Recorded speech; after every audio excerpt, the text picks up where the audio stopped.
Hello दोस्तों, आज हम लोग सीखेंगे कंपोजिशन ऑफ फंक्शंस के बारे में। अभी हम लोग क्या पढ़ रहे हैं? Class 12 chapter 1 relations and functions. तो यहाँ आज हम लोग क्या क्या देखेंगे इसके बारे में कि कंपोजिशन ऑफ फंक्शन क्या होता है, कब ये डिफाइंड होता है, कब अनडिफाइंड होता है। मतलब दो फंक्शंस अगर दिए हुए हैं, कंपोजिशन कब होगा। जिस तरह सेट में हम लोग पढ़ते थे कि दो सेट है, दो सेट के ऊपर कुछ ऑपरेशन हम लोग अगर कर रहे हैं तो फिर जो रिजल्टेंट ऑपरेशन, जो रिजल्टेंट चीज आएगा वो भी एक सेट ही होगा। तो यहाँ पे क्या है कि दो फंक्शंस हैं, दोनों फंक्शंस के को कंबाइंड कर रहे हैं, कंपोजिट फंक्शन निकाल रहे हैं उसका, तो वो भी एक फंक्शन ही होगा। तो तीसरा, यहाँ पे ये स्टैंडर्ड डेफिनेशन है जो बुक में भी है, डायरेक्ट मैं यहाँ पे लिख दिया हूँ। इसको पढ़िएगा तो हो सकता है समझ में ना आए, हो सकता है समझ में आए भी। ठीक है, ये क्या लिखा हुआ है कि function defined from A to B. ये देख लीजिए यहाँ पे कि ये बी और ये बी।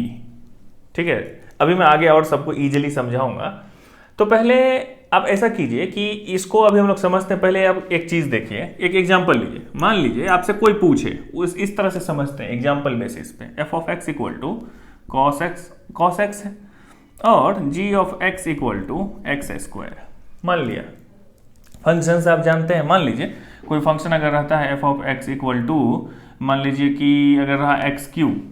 ठीक है, आपको कोई अगर पूछेगा एफ ऑफ 1 कितना होता है तो आप निकाल देते हो 1 क्यूब। एफ ऑफ 2 निकालना होता है तो निकाल देते हो 2 क्यूब।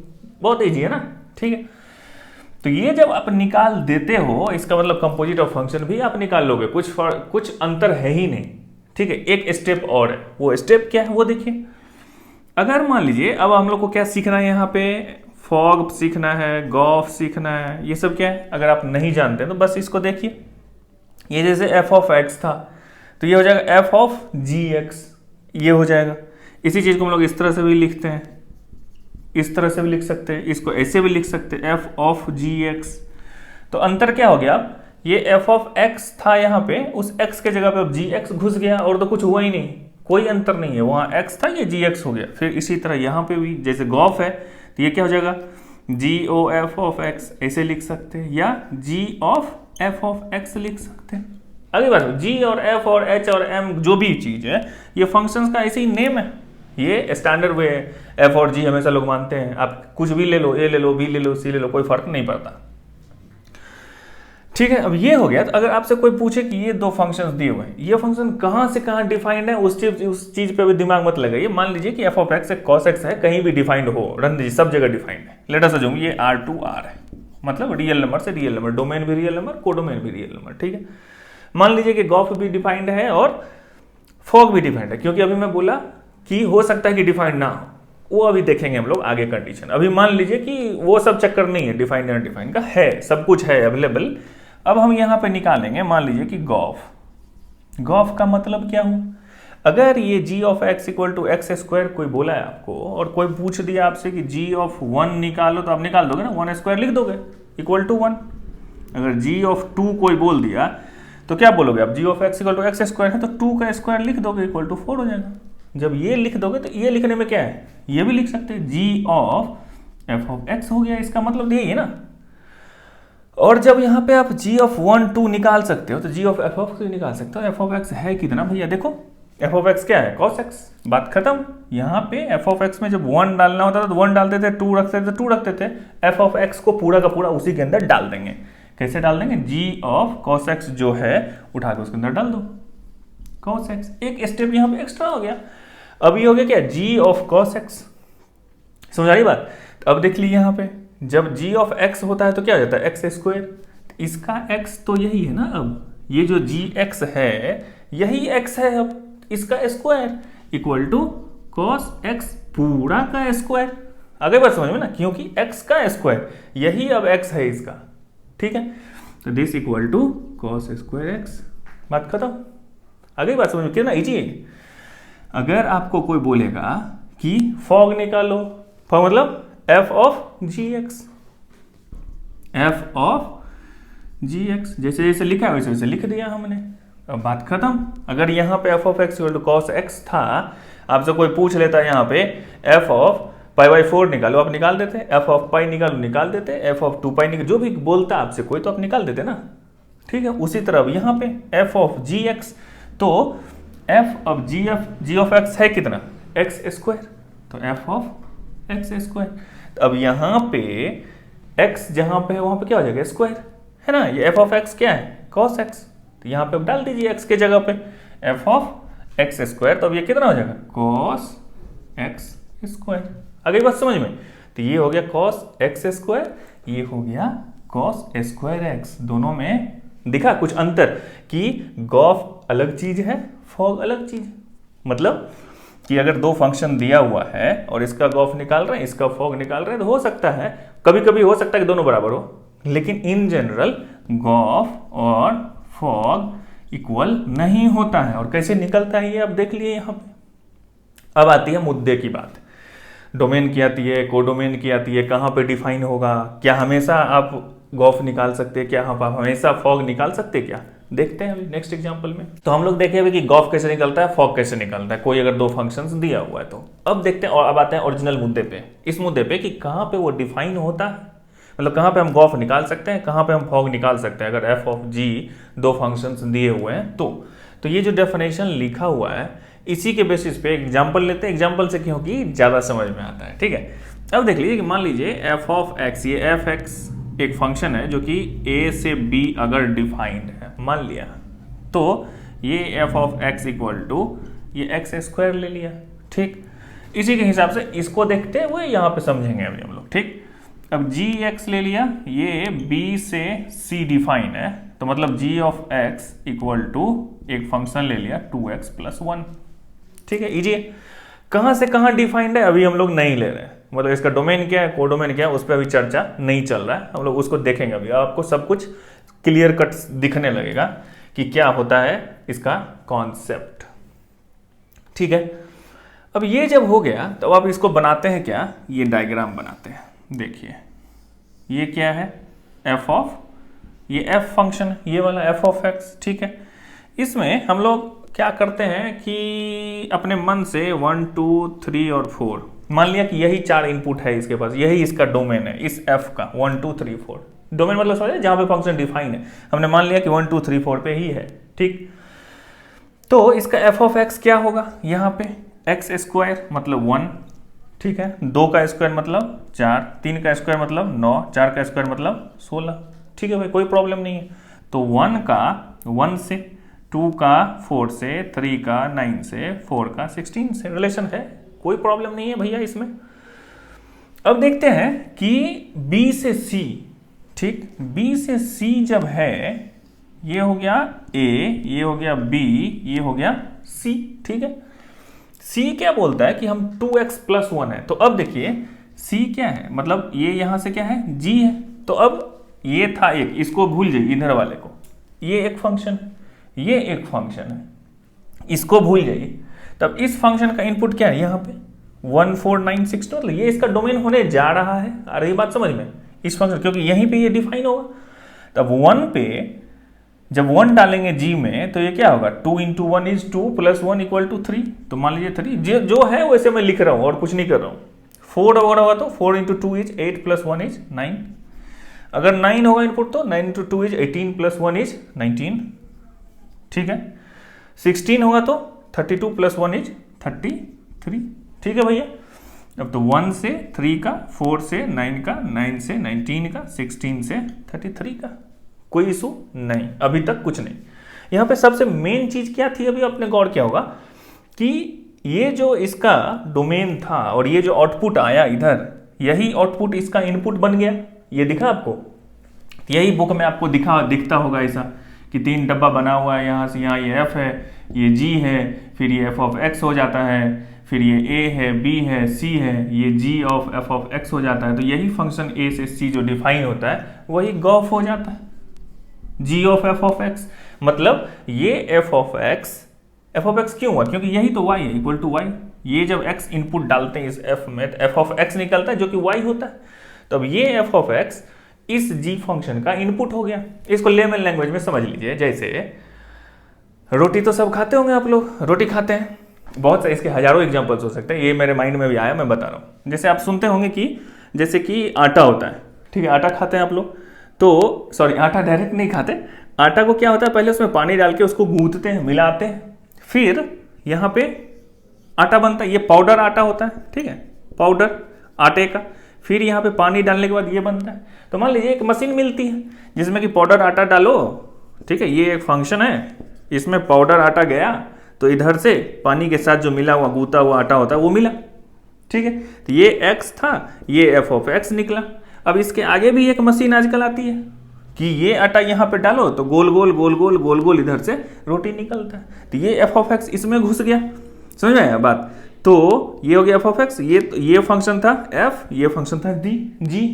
अब अगर आप ऊपर से सोचें तो ये दो स्टेप में नहीं जाना है मुझे, एक ऐसा मशीन बनाओ जिसके अंदर में ये दोनों काम होता हो, तो ये फंक्शन यहाँ से डायरेक्ट आउटपुट देगा कि नहीं, ये रोटी बनेगा कि नहीं निकल के। तो मतलब ये एक सिंपल एनालॉजी है, आप समझ सकते हैं इसको कि दो फंक्शन है।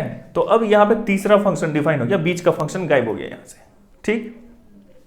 तो वही यहाँ पे अब ये देखिए आप कि जब आप इसका गॉफ निकालेंगे, गॉफ मतलब क्या, g of f of x equal to क्या होने वाला है यहाँ पे, g of f of x। देखिए g of f of x, g of x है कितना यहाँ पे 2x प्लस 1, तो g of f of x है कितना x स्क्वायर, तो ये क्या हो जाएगा, ये एक्स स्क्वायर। मतलब क्या, अब जहां पे g ऑफ x में x था वो x स्क्वायर हो जाएगा, सिंपल है कि नहीं। तो ये क्या हो जाएगा 2x स्क्वायर प्लस 1 हो जाएगा ना। तो यही फंक्शन है जो गॉफ बन गया है यहाँ पे। तो ये a से c अगर एक नया मशीन बनाएंगे, जिसका नाम हो गया GOF, ठीक है, और इस फंक्शन का नाम ये हो गया कि ये फंक्शन है 2x स्क्वायर प्लस 1, और यहां से इस तरह से इनपुट जाएगा। इनपुट क्या जाएगा, यहां पे देखिए अगर 1 डालिए, 2 डालिए, 3 डालिए, 4 डालिए, तो क्या ये फंक्शन आपको यही आउटपुट देता है। देखिए यहाँ पे 1 डालिए, 1 square is 1 into 2 is 2 plus 1 is 3, आता है क्या 3, देखिए यहाँ पे 3 है। 2 डालिए, 2 square is 4 plus into 2 is 8 plus 1 is 9, आता है क्या 9, देखिए यहाँ पे 9 है ना। तो ये मशीन बना ना, ये बीच वाला स्टेप गायब हो गया ना, ठीक। अब आगे देखिए 3 डालिए, 3 square 9 into 2 is 18 plus 1 is 19, आया क्या 19, देखिए है। 4 डालिए, 4 square is 16 into 2 32 plus 1 is 33, आया क्या 33, ठीक है। तो ये हो गया क्या, गॉफ निकल के आया। अब सबसे इंपॉर्टेंट बात आती है ये कि क्या हमेशा ऐसा होगा क्या, हम हमेशा गॉफ निकाल लेंगे क्या, हमेशा हम फॉग निकाल लेंगे क्या, ठीक है। यहाँ पे देखिए उस चीज को समझने के लिए पहले अब यहाँ पे एक और फंक्शन हम यहाँ बनाते हैं फॉग, ठीक है। फॉग बनाइए, फॉग जब बनेगा तो क्या होगा f ऑफ gx, ठीक है। f ऑफ gx का मतलब क्या हो गया कि f के अंदर gx जो है, gx किधर गया, ये है 2x प्लस 1, ठीक है। तो इसका मतलब क्या है एक्स स्क्वायर, यानी कि इसका स्क्वायर डायरेक्ट, तो इक्वल टू क्या हो गया 2x प्लस 1 का होल स्क्वायर, ये हो गया क्या इसका फॉग। अब आप ये देख लीजिए कि f ऑफ x, अब मेन इंपॉर्टेंट पॉइंट क्या आता है यहाँ पे कि जो पॉइंट नोट करने की है कि गॉफ यहाँ पे डिफाइंड था, वो तब ही डिफाइंड होगा, कॉमन सेंस लगाइए, बहुत इजी कॉन्सेप्ट है कि अगर ये डोमेन है और ये इसका को डोमेन है टोटल, इसमें हो सकता था, अभी तो हम लोगों ने इतना ही एलिमेंट लिया ना कि 1 4 9 16, हो सकता था इसमें और कुछ एलिमेंट होता, लेकिन इसका कनेक्शन सिर्फ इसी से हुआ 1 4 9 16 से, ठीक। तो अगर फंक्शन f का जो रेंज है, रेंज मतलब क्या, इस को डोमेन में बहुत सारे एलिमेंट हो सकते हैं, उसमें जिसका प्री इमेज यहाँ पे होगा वही रेंज में आएगा, किसके रेंज में, f के रेंज में।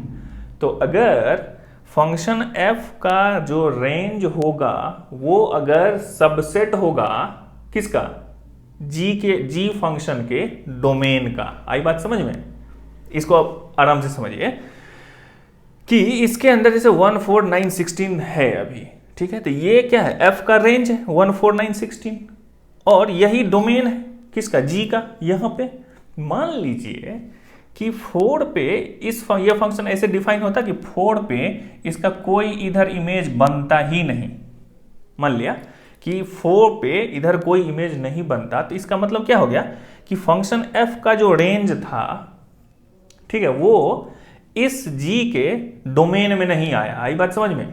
g का डोमेन क्या हो जाएगा तब 1 9 16, 4 तो नहीं होगा इसके डोमेन में, क्यों, क्योंकि 4 पे ये फंक्शन डिफाइन नहीं है, 4 पे कोई आउटपुट नहीं देता ये, अगली बात समझ में। इसका मतलब ये हुआ कि ये जो आउटपुट है यहाँ पे, इसका जो रेंज आ रहा है वो रेंज हमेशा इसके डोमेन में आना चाहिए, कम से कम सबसेट होना है। सबसेट मतलब क्या है, ये उसके अंदर आ जाना चाहिए। इसके ज़्यादा कितना एलिमेंट है उससे कोई मतलब नहीं है, लेकिन इसका जो रेंज है वो इसके डोमेन में आना चाहिए। आई बात समझ में? तो उसी तरह जब यहाँ पे फॉग आप निकाल रहे हैं तो ये आ गया निकल के क्या, 2x + 1 का होल स्क्वायर। तो फॉग में क्या हो जाएगा कि इस फंक्शन का जो रेंज है 3, 9, 19, 33, जी का रेंज क्या है, यही है ना, 3, 9, 19, 33। इसका रेंज इस फंक्शन के डोमेन का सबसेट होना चाहिए। बात आ रही समझ में? इसका जो यहाँ पे रेंज है, जी का रेंज क्या है, इसको भूल जाइए। तो जी का रेंज क्या है, 3, 9, 19, 33। तो इसका जो रेंज है वो इसके डोमेन का, इस एफ के डोमेन क्या है, ये 1, 2, 3, 4 डोमेन का सबसेट होना चाहिए। मतलब ये प्रेजेंट होना चाहिए। यहाँ पे प्रेजेंट है क्या, नहीं है। यहाँ पे 1, 2, 3, 4 है, लेकिन ये है 3, 9, 19, 33, कोई रिलेशन ही नहीं है। मतलब ये सारे एलिमेंट यहाँ पे नहीं है, तो इसका मतलब ये नहीं होगा यहाँ पे। आई बात समझ में? ये डिफाइन नहीं होगा, क्योंकि इसका, इस जी का, बार बार मैं बोल रहा हूँ, ये आपको याद रखना है, मतलब समझ लेना है। जी का जो रेंज होगा, ठीक, जी का जो रेंज होगा वो एफ के डोमेन का सबसेट होना चाहिए, जो यहाँ पे नहीं है, तो फॉग डिफाइन नहीं होगा। यही तो कॉमन सी बात है। अब इसी क्वेश्चन को अगर मैं चेंज कर दूं यहाँ पे कि ये पूरा फंक्शन जो है वो real number to real number define है, ठीक है, real number to real number define है। इसमें भी रियल नंबर्स हैं, इसमें भी रियल नंबर्स हैं, इसमें भी रियल नंबर्स हैं, ठीक है। तब तो सबका सब जगह, क्योंकि इसमें भी अब सिर्फ 1, 2, 3, 4 नहीं है, इसमें 5, 6, 7, 8, -3, -4 जो भी होगा सब एलिमेंट्स होंगे, इसमें भी होंगे, इसमें भी होंगे। तो ये भी रियल नंबर, ये भी रियल नंबर, ये भी रियल नंबर। तो ऑफकोर्स जब सब रियल नंबर ही है तो सब सबका सबसेट है ना। ये इसका सबसेट, ये इसका सबसेट बोल सकते हैं हम। तो उस पॉइंट पे फॉग भी डिफाइन होगा। आ गई बात समझ में? इसके बहुत सारे प्रॉब्लम्स हैं, अच्छे अच्छे प्रॉब्लम्स हैं। प्रॉब्लम्स को करेंगे हम लोग, समझेंगे वहां पे कि हर एक प्रॉब्लम में बहुत अच्छा मतलब आप चीज सीखेंगे। यहाँ पे देखते हैं एक और एग्जांपल यहाँ पे, तब आपको ये तो अब क्लियर हो गया होगा, नहीं होगा तो अभी बारी बारी क्वेश्चंस आएंगे, फिर आपको क्लियर होते रहेंगे। ये एक छोटा सा एग्जांपल है, इसको देखते हैं हम लोग, फिर बाकी तो एक्सरसाइज में आएंगे बहुत सारे प्रॉब्लम्स, फिर वहां पे देखेंगे हम लोग। ये देखिए, ये क्या है, फंक्शन डिफाइंड है R to R, मतलब क्या है, real numbers to real number, and G is defined from real number to real number, R given by f of x = cos x, g of x = 3x²। पता करना है कि g of f defined है क्या, वो तो मतलब g of f और f of g, gof and fog, ये आपको निकालना है।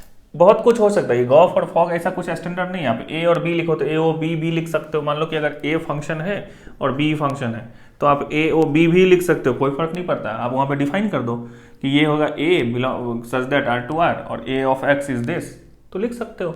अब हॉग भी होता है बहुत जगह, GOH भी लिख सकते हो, कुछ भी लिख सकते हो, जो मन करे वो। These are the standard things, f of x and g of x, that's why we are using fog and goff, ठीक है। इसमें कोई कंफ्यूजन नहीं होना चाहिए कि सर f of g ही क्यों लेते हैं, और तो बहुत सारे चीजें हैं अल्फाबेट्स में, उसको क्यों नहीं लेते, कुछ भी आप ले सकते हो, ठीक है। तो आप ये पहले देखो कि ये real numbers to real numbers define है, ठीक है। ये एक फंक्शन है, ये एक फंक्शन है, ठीक है। ये है f, ये है g, ये है मान लो कि A B C, ठीक। तो और ये क्या है, सब रियल नंबर है, real number real number real number. तो इसका मतलब सब जब रियल नंबर डिफाइंड है सब के ऊपर सब, तो आप यहाँ पे ये कह सकते हो एक तरह से इन जनरल कि इसका जो रेंज होगा इसके डोमेन के अंदर आएगा ना, सबसेट होगा, ठीक। क्योंकि ये भी रेंज है, ये भी रेंज है, ठीक। नहीं समझे क्या? ये क्या बताया मैं कि अगर मान लो यहाँ पे कुछ एलिमेंट्स आएंगे इसके रेंज में, f of x में, cos x के रेंज में, क्या होता है रेंज इसका आपको पता है, ठीक। इसके रेंज मान लो -1 से 1 तक का कोई एलिमेंट आया यहाँ पे, ठीक है।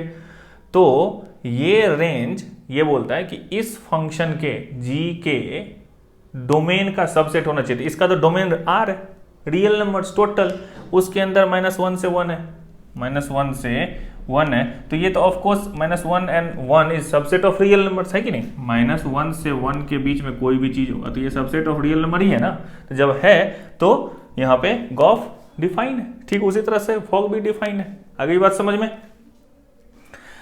नेक्स्ट अब क्या है यहाँ पे, अब देखिए ये बोलता है मान लीजिए कि आप गॉफ निकाल रहे हैं, ये से एक छोटा सा एग्जांपल है ये क्या होगा, g of f of x। तो g of f of x है क्या, cos x है ना, cos x। तो जहां पे x है वहां पे क्या हो जाएगा, वो cos x, यही ना। तो बच्चों का आप तो बचपन में भी पढ़े होंगे, मतलब 9th 10th में भी होगा, 11th में भी होगा ये सब चीज। इक्वल टू ये क्या हो जाएगा 3 cos x का होल स्क्वायर, मतलब यही x हो गया, x को रिप्लेस कर दिए बस। तो ये क्या हो गया 3 cos स्क्वायर x हो गया। अगर आप फॉग निकालेंगे तब क्या होगा, फॉग मतलब क्या होता है f of g of x। इसी को लोग ऐसे भी लिखते हैं f of g of x, ऐसे भी लिखो बात बराबर है, ठीक है। तो अब f ऑफ gx की तरह gx से 3x square, f of 3x square. तो मतलब जहां पे x था वहां पे अब क्या हो जाएगा 3x स्क्वायर। तो अब क्या था यहाँ पे cos x, तो cos और x के जगह पे क्या हो जाएगा 3x स्क्वायर, 3x स्क्वायर। तो यही हो गया, ये हो गया इसका क्या गॉफ, ये हो गया फॉग, ठीक है। तो ये सिंपल एक एग्जांपल था, इसमें मेन कॉन्सेप्ट क्या था वो समझ में आ गई बात, कि कहाँ पे वो डिफाइन होगा। यही चीज वो जब प्रॉब्लम्स आएंगे तो फिर उस एक्चुअली उन चीजों पे मेनली कॉम्पिटिटिव एग्जामिनेशंस में प्रॉब्लम्स आते हैं, बोर्ड में भी आते हैं, लेकिन वो कॉन्सेप्ट आपको समझना है। कि फिर से मैं बोल रहा हूं आपके लिए कि अगर ये f है ये g है, तो गॉफ अगर होगा, ठीक है, g of f of x, तो जो f का रेंज होगा वो सबसेट होना चाहिए g के डोमेन का। अगर फॉग होगा तो g का जो रेंज है वो सबसेट होना चाहिए f के डोमेन का, तब वो डिफाइन होगा, ठीक है। अब हम लोग इसके प्रॉब्लम्स को देखेंगे बारी बारी से।